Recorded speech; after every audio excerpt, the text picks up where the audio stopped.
வணக்கம் நண்பர்களே. இந்த வீடியோல நம்ம டிஸ்கஸ் பண்ண போற டாபிக் TNPL 2025 லீக் மேட்சஸ்லாம் நடந்து முடிஞ்சிருச்சு. And out of 8 teams 4 team qualify ஆயிட்டாங்க.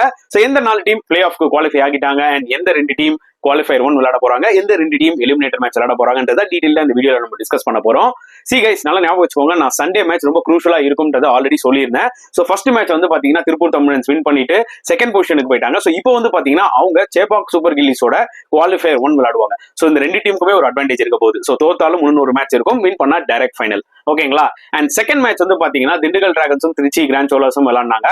அண்ட் இந்த ஒரு பர்டிகுலர் மேட்ச் ரொம்பவே குரூஷலுங்க. ஏன்னா திருச்சி வின் பண்ணா அவங்க வந்து டாப் 4க்கு குவாலிஃபை, அவங்க தோத்துட்டாங்கன்னா சேலம் குவாலிஃபை ஆயிடுவாங்க. பட் திருச்சி அவுட்ஸ்டாண்டிங்கா பெர்ஃபார்ம் பண்ணி இந்த மேட்சை வின் பண்ணிட்டாங்க. அவங்க டாப் 4 குவாலிஃபை ஆயிட்டாங்க. திண்டுக்கல் டிராகன்ஸ் அந்த 3rd ஸ்பாட்லயே நின்னுட்டாங்க. Dindigul Dragons and Trichy grand Cholas மறுபடியும் வந்து பாத்தீங்கன்னா எலிமினேட்டர் மேட்ச் விளையாட போறாங்க. It's going to be really interesting. அதுல எந்த டவுட்டுமே இல்ல. இந்த ஒரு டாப் 4 பத்தி நீங்க என்ன நினைக்கிறீங்க? மறக்காம கமெண்ட் செக்ஷன்ல போடுங்க.